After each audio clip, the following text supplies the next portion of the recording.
Money continues to be withdrawn from commercial banks at an alarming rate, and we're getting to a critical point now where things become very dangerous for the health of the banking sector, to the point where things are starting to break.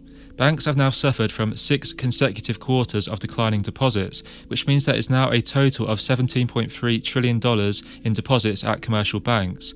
But that is a staggering $881 billion less than the peak that was seen in April of 2022.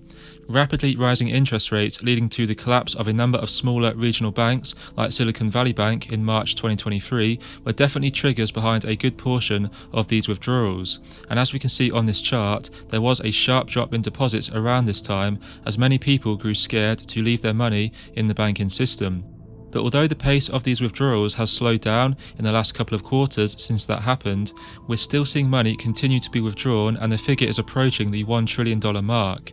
The fact that we're still seeing money being drained from the banking system and that deposit levels are showing no signs of recovering back to where they were at the start of 2022 is seemingly causing a number of funding issues. The situation has in fact become so dire that banks are desperately turning to emergency funding lines from the Federal Reserve Banks and the Federal Home Loan Bank System, also known as FHLB. Now this chart here shows FHLB advances asset levels are the highest that they have been since the year of 2008 during the peak of the global financial crisis. And in fact it actually peaked at over $1 trillion in the first quarter of 2023, which did exceed this period and was the highest it has ever been across all of history.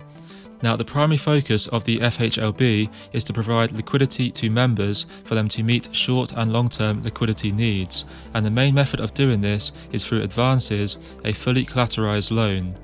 The FHLB issues bonds, discount notes, and other forms of term debt in the capital markets to raise funds.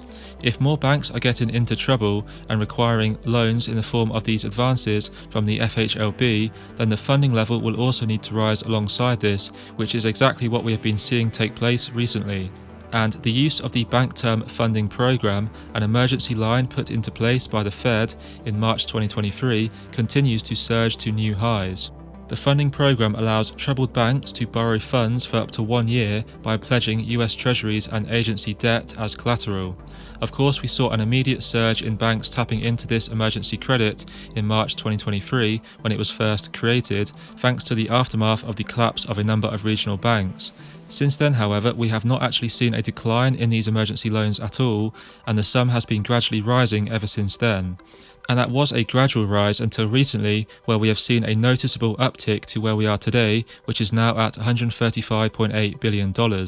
We're essentially seeing the bank funding markets continue to not operate properly, to the point where regulators need to keep stepping in to help prop up the system, with no signs of the situation improving whatsoever. And according to Wrightson ICAP, specialists in analysis of Federal Reserve operations and policy, this bank term funding program that many banks have been relying on will likely end on the 11th of March. And this is because of the growing gap between the rate of the Federal Reserve's nascent funding facility and what the central bank pays institutions parking reserves.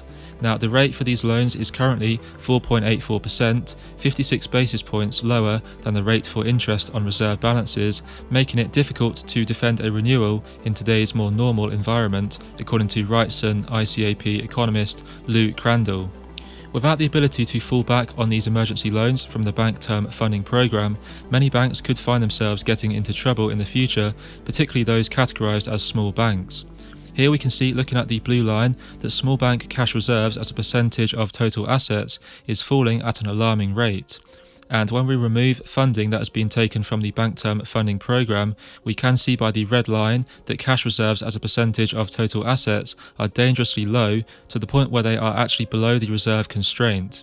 This is a big red flag for small banks in particular, and suggests that many of them could be in big trouble once emergency loans run out and there is no longer an emergency loan program in place to help them out in the future. Unrealized losses at commercial banks continue to exceed anything we've ever seen before in history by quite a large margin. The total for unrealized losses now sits at over $684 billion for the third quarter of 2023, a 22% increase from Q2. And of these unrealized losses on securities, $294 billion are categorized as available for sale, with the remaining $390 billion approximately being held to maturity, where the bank intends to hold the asset and hopefully recapture the original principal at the end of the term. The $294 billion in available for sale liabilities is perhaps the most concerning, albeit a slightly smaller portion than held to maturity, for a couple of reasons. If interest rates remain higher for longer, then some of these losses will begin to be realized in 2024 and beyond as they are sold by the banks, piling on pressure on capital levels and profitability. It also means that if interest rates never return to the lows that we have seen over the last decade, which many economists believe is quite likely, then some of these loans will never return to original value.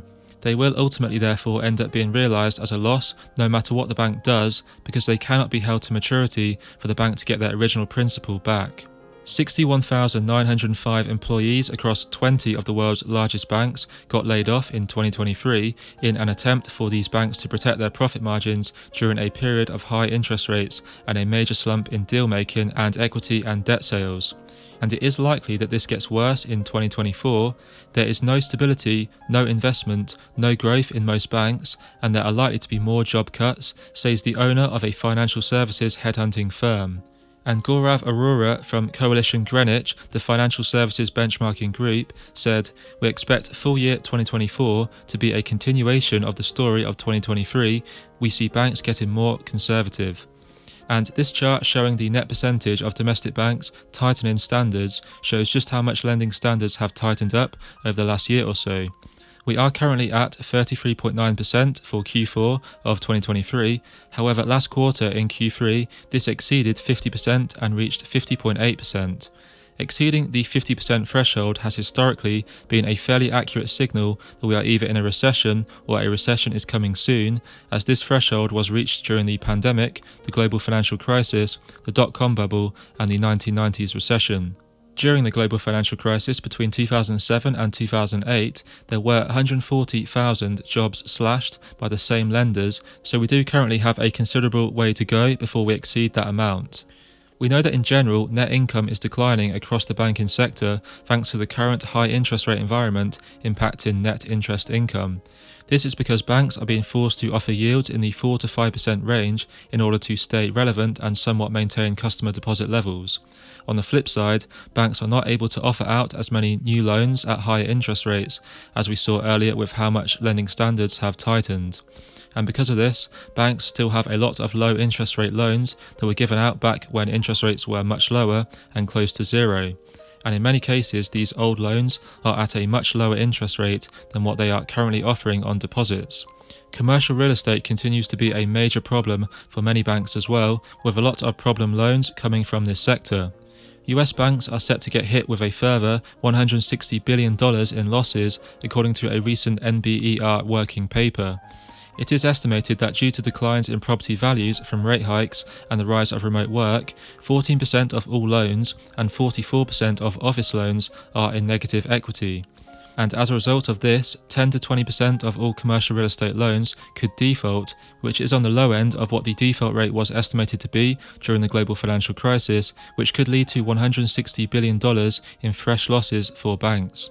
The commercial real estate industry also has around $1.5 trillion in debt that is set to mature in the coming years, sparking even more concern around the chaos that this could bring to the banking sector.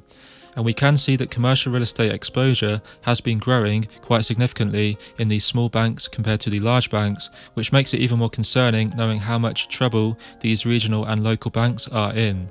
The prospect of additional bank losses raises fears for another bank run, similar to what we saw earlier this year, in which researchers on the paper estimate that in a scenario where half of uninsured depositors empty their accounts, losses related to commercial real estate could result in between 31 and 67 smaller regional banks becoming insolvent.